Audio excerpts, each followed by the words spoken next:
अब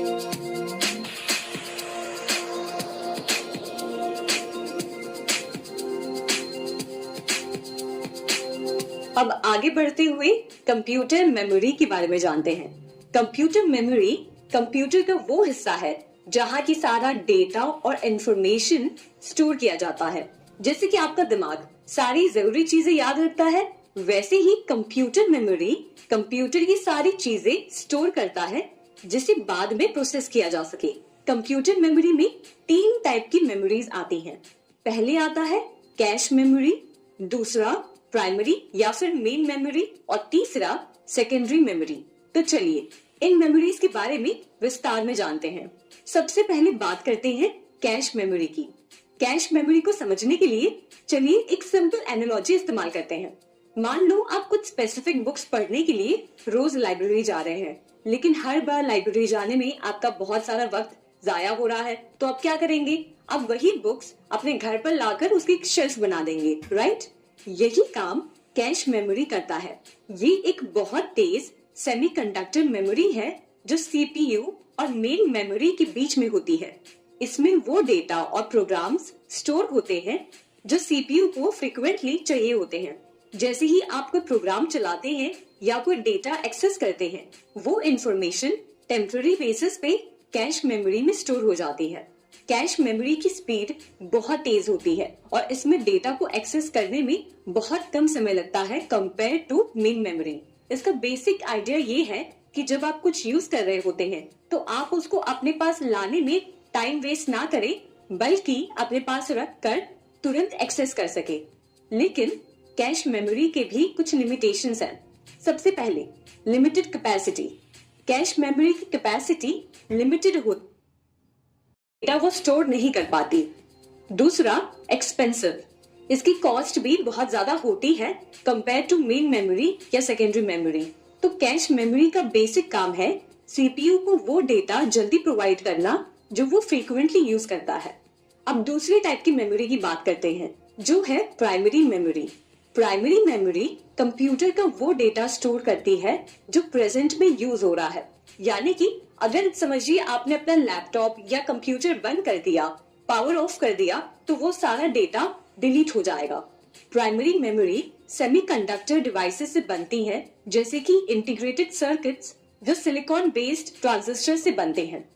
अब प्राइमरी या मेन मेमोरी में 2 टाइप की मेमोरीज आती हैं। सबसे पहले रैम यानी कि रैंडम एक्सेस मेमोरी और दूसरा रोम यानी कि रीड ओनली मेमोरी।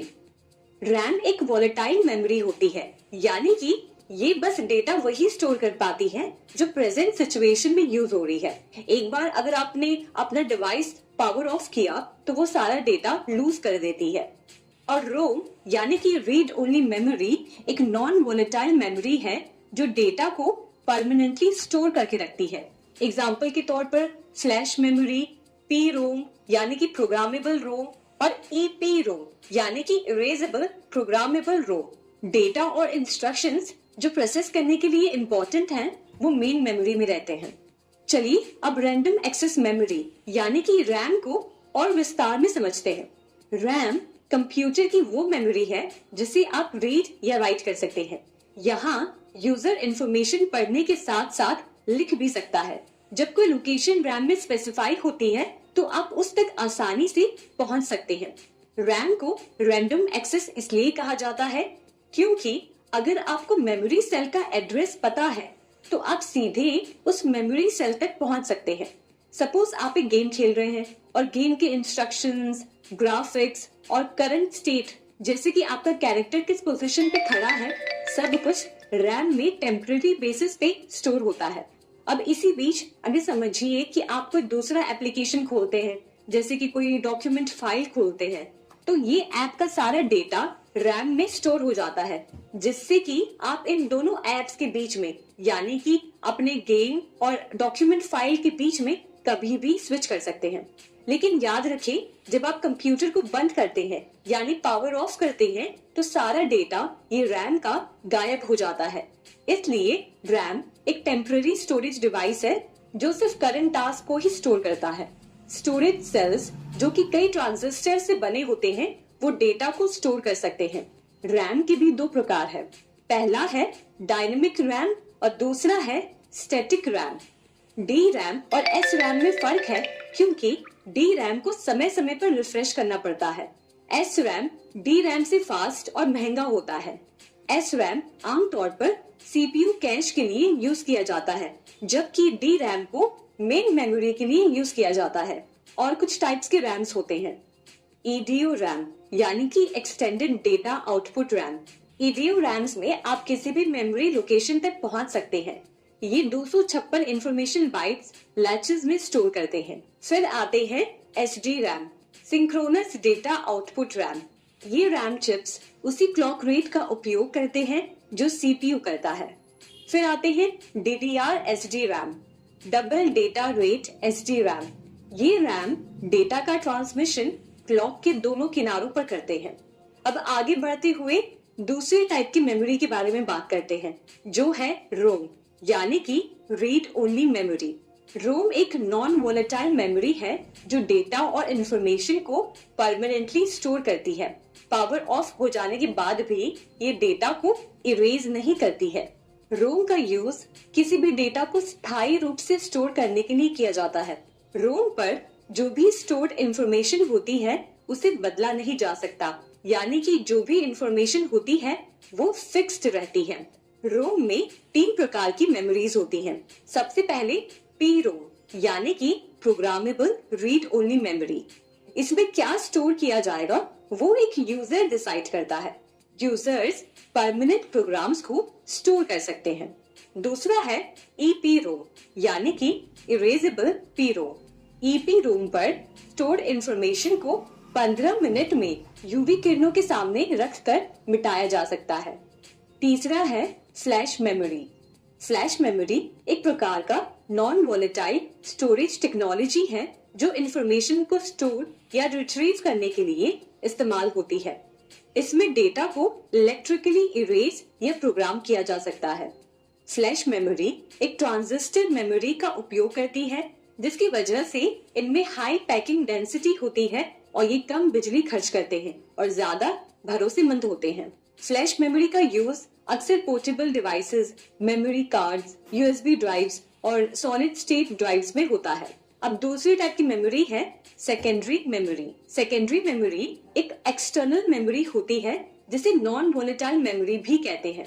ये मेन मेमोरी के मुकाबले थोड़ा स्लो होती है।